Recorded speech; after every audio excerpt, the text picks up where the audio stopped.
So this sea change, we are in times of a sea change of unprecedented proportions on this planet. So what I mean by sea change is actually, Mike introduced it, social, ecological, economic change. That's relevant to the reality we're facing in the 21st century. We have lived, all of us, over the last blink of 150 years with the most powerful, flexible, wondrous energy source made out of stored sunlight that has allowed us to, in fact, the biblical proportions, multiply and occupy the planet. We all know, I think, that this is now the very basis upon which we are in a crisis at many levels. And so my view is that the first thing that we have to understand about sea change is that we have to see the world differently.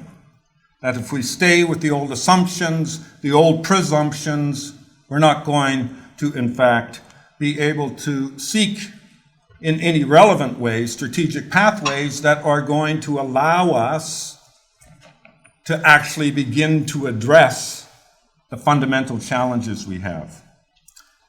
What I want to do this morning is share part of what we've learned, not just me, but we collectively in some of the different sectors and parts of the world where there's such promise being brought into concrete form from within which we can learn. And then what's important is this is not just a question of community-based innovation, although I believe that's critical and we need to build the capacity in our communities and regions, but we have to secure that change, and that means federating with each other in very significant ways. It also means realizing that the changes we seek and need require building, but they also require resistance, because there are certain policies and powers that are taking us down a path that is against our very interest as human beings and life on this planet. Okay, so those are the S's with sea change. And I want to give you a perspective that is not very widely shared. And, you know, maybe you'll hope you don't call me a rat by the time I'm finished. This little hamster, when it was born, you know, was maybe, 4 or 5 ounces. And what happens with these guys is they double their weight every week and they stop at 6 weeks. The interesting question is, what would happen if it didn't stop at 6 weeks and it kept doubling its weight till its first year birthday? What you would have is a 9 billion ton hamster, which in fact could eat the entire production of corn produced in the world every day and still be hungry. Well, you know, we're kind of beyond the 6 week point. We're already gobbling up resources at a rate that is beyond the planet's capacity to renew. We are in overshoot. And we are projected to be 3 planets by 2050. And we need to get to 1 planet. So community-based innovation, which is one part of the change process, in my view, needs to be relevant and sort out its priorities based on this reality. And the whole notion of growth and the arguments you're hearing more and more, even from the kind of elites, is that we need this accelerated growth And we need to continue growing in order to deal with the realities of poverty. But in this same period, particularly the last 40 years, absolute inequality has increased. It's true, India, China, there's been a lot of people brought out of poverty, but in fact, disparity has increased. And we got to see the world differently from the point of view of the linkage of all of this to the fact that we're still pretty dependent on fossil fuels. Things are changing rapidly. There's lots of good news out there, but there's 5 times more in the ground than we can take out without destroying ourselves and other living creatures. That's, I think, can be said to be a fact. People will remember Mark Carney. I remember my friend Diane back there brought him in, and I think she had a crush on him, actually. Sorry, Diane. But he's talking from the Bank of England right now from an investor's perspective. Watch out, folks. This is a big bubble. These are stranded assets. We're not going to get at those. And if those are on the balance sheets of all these companies as assets, there's going to be a big bubble burst. So, these are all things that we need to keep in mind. And we have in our leadership still, and it's understandable in a lot of ways because we're all oriented towards growth. My whole practice has been based on social justice. Whenever I'm working with poor communities, which has been most of my life, you're trying to grow or get them to participate in growth. So it's tricky. How do we think through this? Well, basically the dominant paradigm in my view, more growth is better, last frontiers, techno-fix. I love that cartoon. That just about represents the undercurrent that motivates our northern policy in Canada. There's another perspective called green growth. It's all about energy efficiency, reducing the materials we use for our consumer products, recycling, renewable energy, all those things. Keep the consumption going, but as long as you green it, we're good. There's a third perspective here that growth is over. We must consciously transition to living within one earth. And that the centralized provisioning that dominates much of globalization, whether you think of food or the centralized energy systems we have, and so on and so forth, they're becoming more and more vulnerable. Just 3 days ago, colleagues in East Anglia University in England published a report out of the Climate Research Institute component of this group. They're very, very good, and they did modeling that projected the food system could collapse in 35 years. Because it's taught, it's centralized. We need to decentralize, diversify, democratize, distribute our ownership and our income differently, and we also have to dematerialize and reduce our consumption. But how do we do that? It's not some simple path. And this is the fourth perspective. How many of you heard of Dgrowth? Not that many, but it's a whole movement, mainly in the academy, but there's lots of activists around it. I think there was, I don't know how many, 5,000 people last year in Leipzig from different parts of the world. All of the degrowthers flying in from all over the place to talk about degrowth. I know, the contradictions are rife, aren't they? But it's a serious discussion. Okay, so this is our challenge. Innovation for what? It's a radical transition. I think green growth has to be part of it, but degrowth and other sectors are going to be part of it.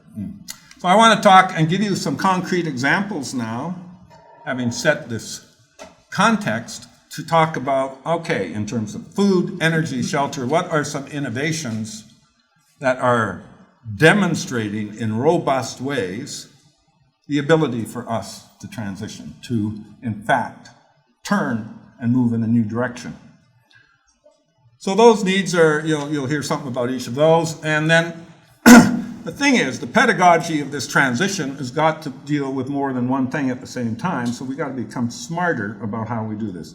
So reclaiming finance, capital, bringing it home from the market in a way that can reinvest in the transition we need to make is absolutely key. In the process, we need to transform what has become larger and larger and larger in our lives, which is everything is privatized, up the yin-yang, and the rights associated with that have precluded and displaced the commons.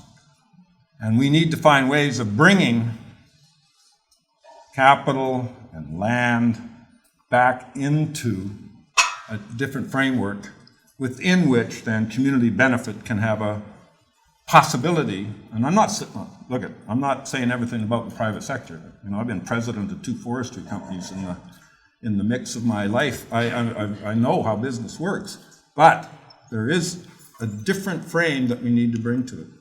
And part of that is democratizing and localizing ownership. Okay, so I'm going to give you one to start, based in southeast Sweden, the lowest part of the country. It's a district municipality, perhaps not as many communities as the one here has in Cape Breton, but 26 communities. You can see the range in size. Only 77,000 people, a little less than Cape Breton. And one of the things that's important is that they owned, as a municipality, their own utility, and they owned their own waste management company. And in 1999, the political representatives from this district municipality made a very momentous decision, I think, that they were going to make a core priority to become fossil fuel free. That's 16 years ago. One of the things that they've done is taken all of the waste streams and organized them essentially into going into a biogas production unit, which is then used to generate electricity and transport. They've also gathered up wood waste and waste heat that's generated by our various activities and linked them into, especially in the larger centers, 33,000 being the largest, 8,000 being the second largest, into district heating systems, which of course have radical impact in efficiency. And again, that became part and parcel of the way in which they began to deal with this transition, which has had impacts in significant ways. In the first 8 years, from 1999 to 2008, I guess that's 9 years, you can see the impacts just from a carbon point of view of this decentralized, community-based approach to, in fact, dealing with using existing waste. But they've also got into wind power, a little bit into solar. In the first few years, they got up to the capacity to generate for 6,500 homes. The capacity on land is far advanced over 2008 in relationship to the electricity for 50,000 homes, and they have planning going on for offshore. Imagine, they bring private sectors in, they partner, but they're the ones that are setting the agenda and own assets to allow them to secure public benefit.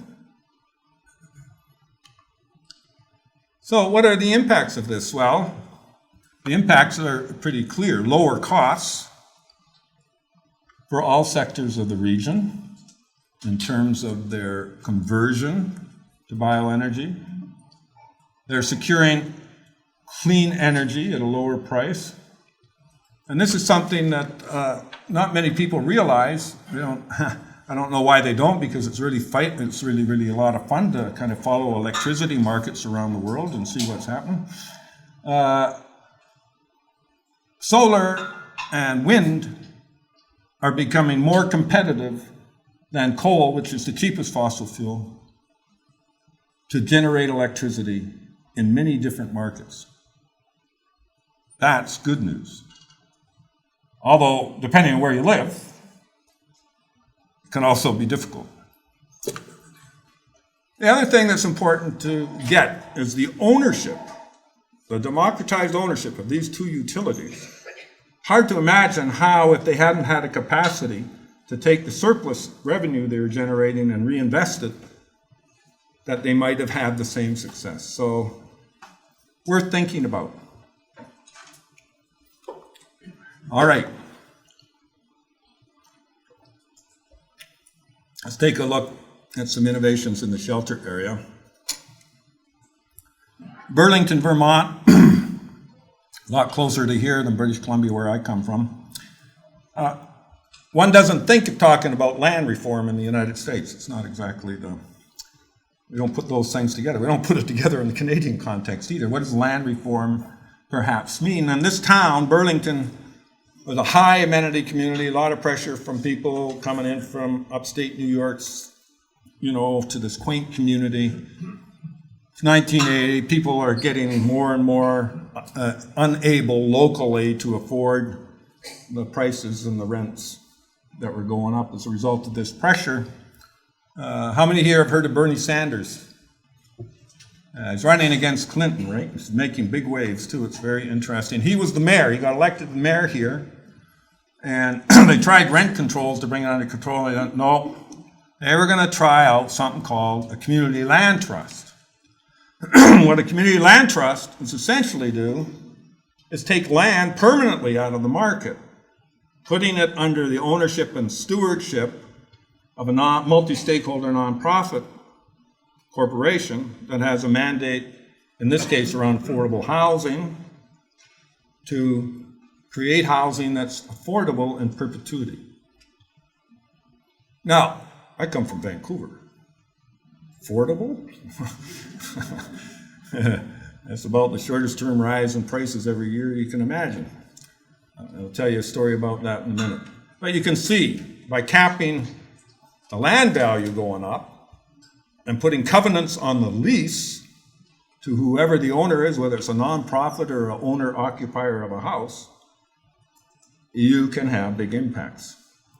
So, CLTs, multi-stakeholder, democratic governance, mandate, preserving affordability.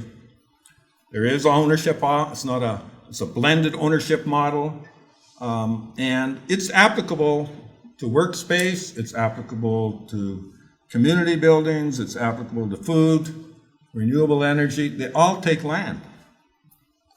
So if you have an impact on how the land is held and stewarded, you can have a real impact on creating more inclusive communities. And this, folks, in Burlington's only 40,000. The surrounding county that the land trust is now operating in is around 100,000.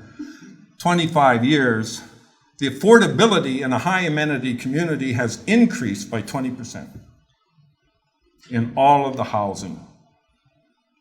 2,300 rental and owner-occupied houses. Think about that. That's amazing. People at the beginning with subsidy who could, 62% of the area median income could afford a house. Now somebody with 51% of the income can afford the same house. Cool, eh? And the thing is, municipalities at the beginning of this, outside of Burlington, but often were very contentious. What is this, some kind of socialist, communist plot or something to take over all the land? And so, honestly, gosh, you can really have some weird discussions when you get into this stuff. But this, in the subprime mortgage crisis, you can see the yellow, which is those, the corrupt mortgages that were sold off in a whole variety of ways to poor people. You can see the normal mortgage market in the orange and how they were performing. And then you look at the community land trusts. Well, municipalities in the United States are now, holy crow. This is important. This, in high markets, low markets, the community land trust is creating a land tenure form that is stable, an organizational form that is democratic, that actually has members of the people who are in the land trust and occupying housing as part of the governance. It's a different game. Community benefit does not get let out of the equation or just become lip service. How I ever got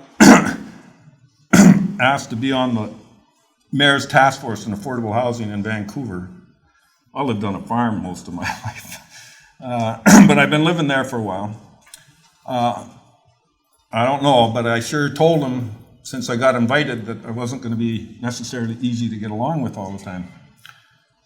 I wanted the Community Land Trust to end up in that report as at least a pilot, and we succeeded in that. And then, since that time, the credit union movement, the whole housing cooperative movement, technical assistance groups that have worked in nonprofit and other co-op housing, created a team and put forward a proposal with 24 developers also put forward a proposal for the city to provide 4 pieces of land. What would you come up with? Well, I'm not going to go into this in detail at all because it's a big story. There's a case study we just finished on it. But you have a lease. The city is essentially, on a heavily discounted basis, leased the land for 99 years. This has provided the basis upon which part of the financing could be put together. They then sublease or have operating agreements with co-ops and nonprofits that will actually operate the housing. At the end of the day, some of these are for people with disabilities and so on. Some of them are for families. Some of them are more market-oriented housing. The lowest income level, there is some of the people that will be paying 25% of market. 25% of market. And not only is it the fact that it's the way the financings come together, but it's also because you have a land trust that has a portfolio and they've got pricing where higher income people, in a sense, it's solidarity pricing, I call it, whereas a cross-subsidy that's built into the business model. Very interesting. We had an absolutely fascinating 4-hour, very intense workshop, a very different context, obviously here in Cape Breton. There's 800 abandoned houses just in this municipality. So but we were looking and exploring how we could put these pieces together and what difference land tenure might make. We also took a look at one of the real challenging problems, and I have no idea, so if you can give me, that's the 3rd time I've done that. I've set my thing to let me know what time it is, and I don't even know where my phone is now. So,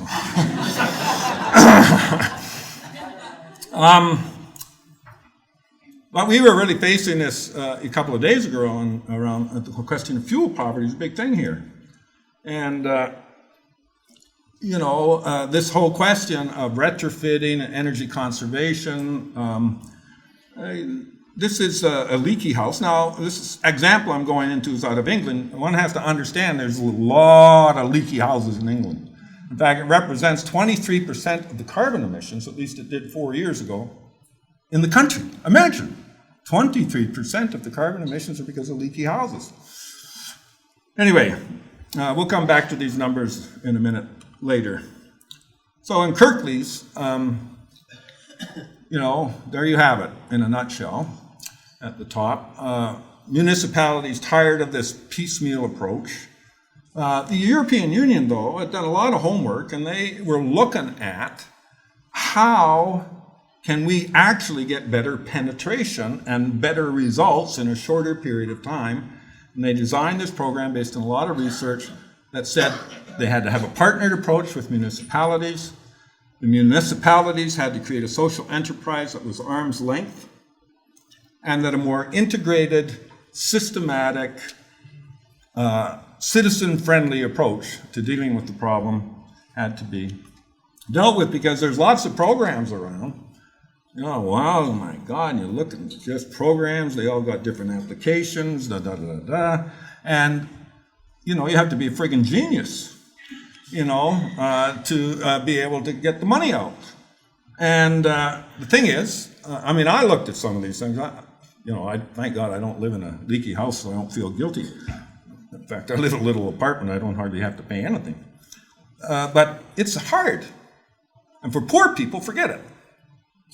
Absolutely forget it. So in a lot of these programs, well, anyway, let me tell you the core structure. So they set up something called Kirklees Energy Services, and they were able to take this range of functions, outreach into the housing, energy audits, assessment. How do you organize all of the people and the vendors so that they're quality and they're monitored and they're dropped if they're not quality, and they become committed to the values of conservation and citizen engagement and value added. The financing and so on. So in their first 4 years, they learned a lot of things, and they made some real achievements. They built essentially a team of installers committed to conservation and so on. They had good specified standards which help create trust. There's a lot of people out there, what are you selling, now, right? And the flexible loan scheme that was more tailored and accessible to a wider range of stakeholders. There was rebates that were coming in from the utilities, which were an important part of how this assisted, and they started to figure out how were they going to develop their cash flow, so they started to get a referral fee from all the contractors and social enterprises that were doing the installation.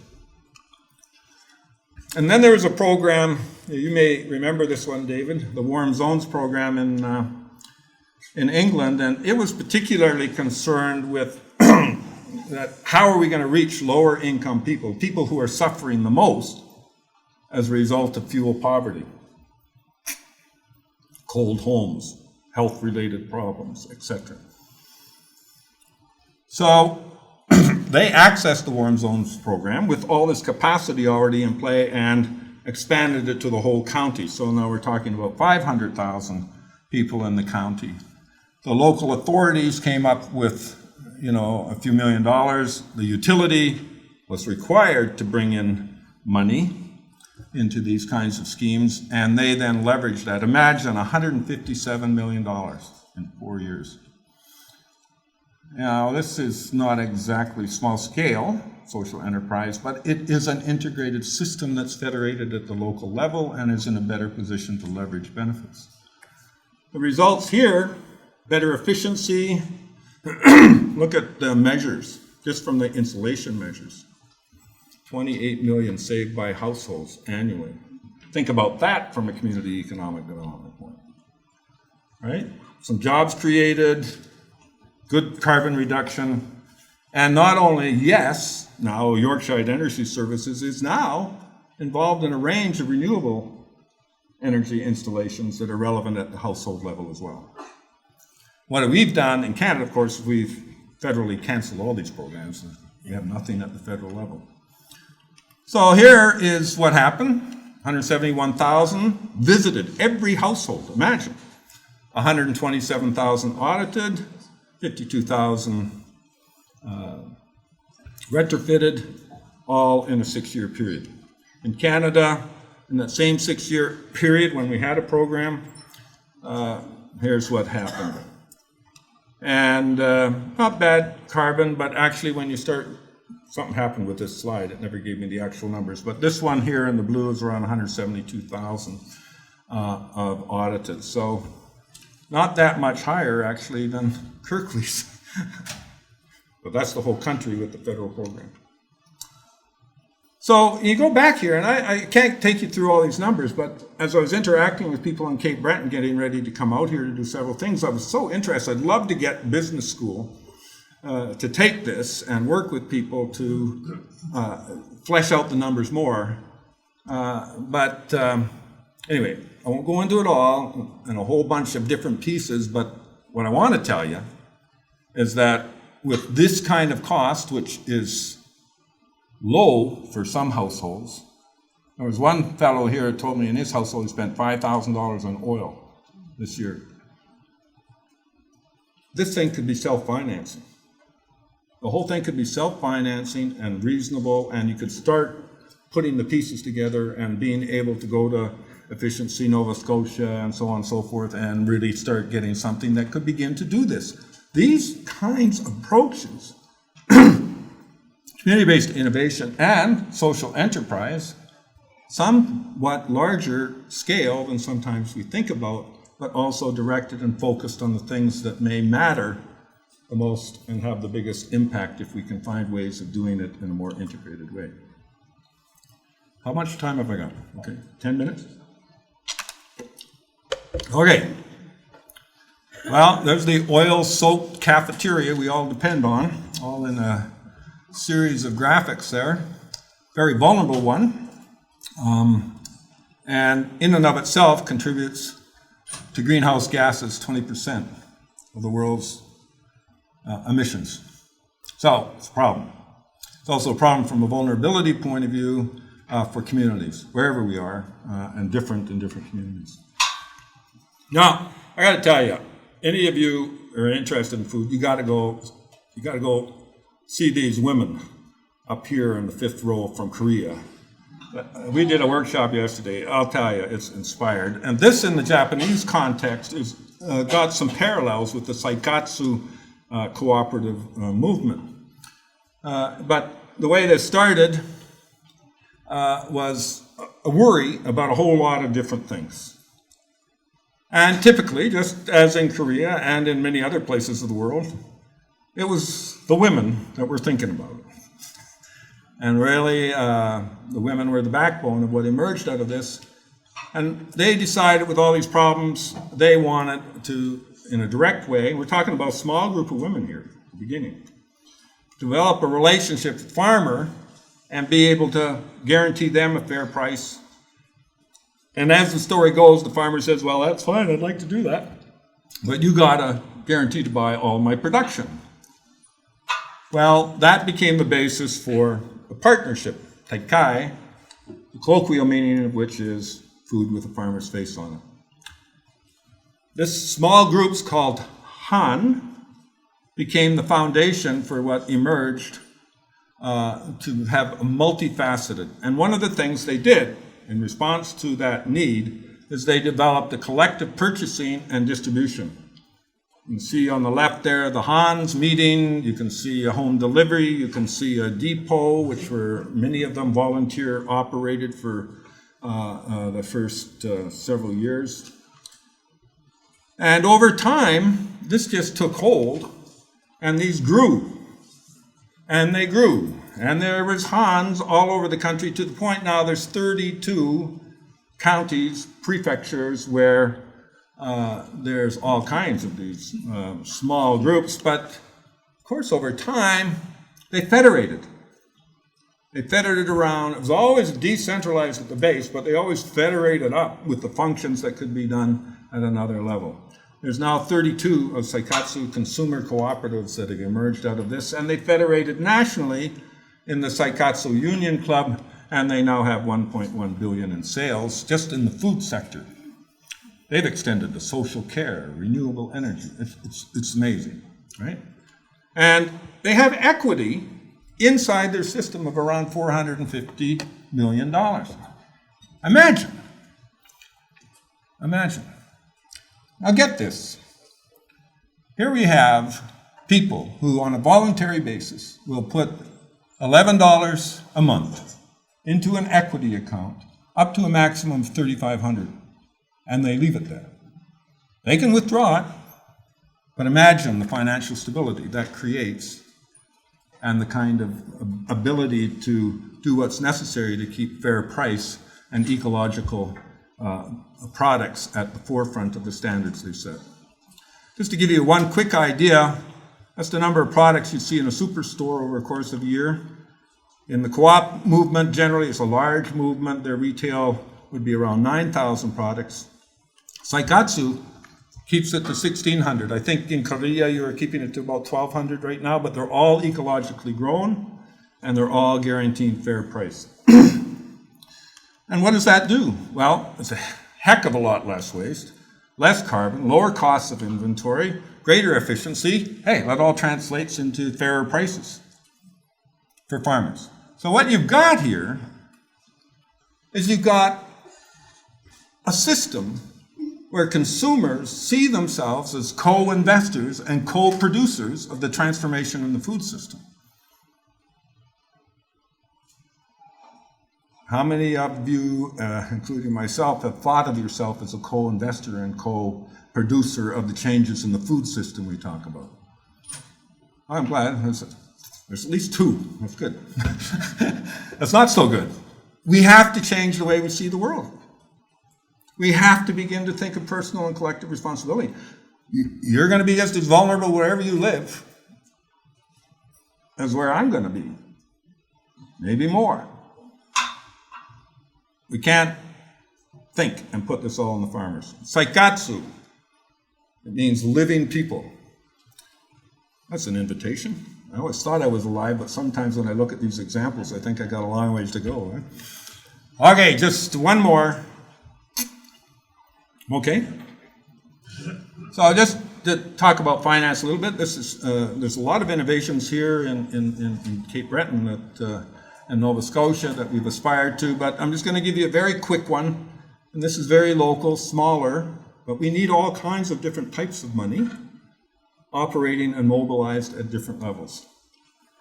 And this one essentially, is like most, when you're looking at community level, who the heck is going to invest in those kinds of things? You better mobilize money in a different way if you want to deal with community renewal. And so this little village, it's about 350 people in Alberta, was threatened with being, again, it's been in decline for a long time, and they mobilized because the school was going to be shut down. And they won. But when they looked around, they thought, how are we going to deal with the fact these businesses, with all these aging owners, how are we going to help them get out and get somebody in, because if we lose these businesses, forget about all the effort we put in the school. So they did a lot of work with the Alberta Community and Cooperative Association, and they figured out a way taking advantage of federal securities legislation that enabled them to create a member-owned co-op with no more than 100 members, 10,000 maximum per member. That was RRSP eligible. Anyway, I won't go into all of that, trying to explain that to people from other parts of the world. And their first project was a little abattoir that was, the guy had been trying to sell it for a long time. It serviced people in the area. It wasn't servicing them so well anymore. They were down to this guy part-time and one employee, so there wasn't much capacity left. So what they did is after they'd done all this work, actually Carol was involved, back here, Carol was involved in this whole process. Overnight, they were really able to raise the capital because people were so well aware and already had developed the investment cooperative. They got $220,000. They already had a couple of people, one local and bringing a friend who could be the new business owners. They bought the building. That meant they could lease it to them very, cheaply, with an option to buy. And the way they got a return as investors was linked to a cut of the gross income. Well, look at the return they got. Now, how many of you stock market players out there got that kind of return? Right? It's interesting. So, I could say, we could spend the whole day just on financing and different models. But just to bring this to an end, we're in desperate need of focusing our attention and of federating and collaborating and cooperating in much more strategic ways that begin to connect the dots and bring the pieces together in a different way. And I guess what I want to leave you with is that it's important for us to believe in the context we live, and sometimes the hopelessness that some of us feel, that transformation is indeed possible. So, look at that landscape. That's in the lowest plateau in China. That's the result of a degraded landscape of ecological insensitivity, and the result is people who can still live there are living in terrible poverty. And in 14 years, look at that.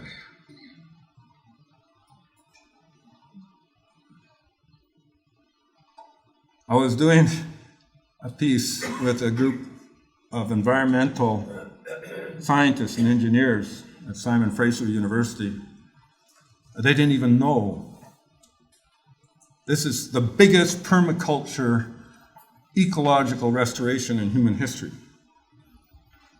Couldn't have happened, obviously, without money, but it couldn't have happened without the communities and the people and the organization. And they lived in that environment. They helped restore it and regenerate it. Thank you.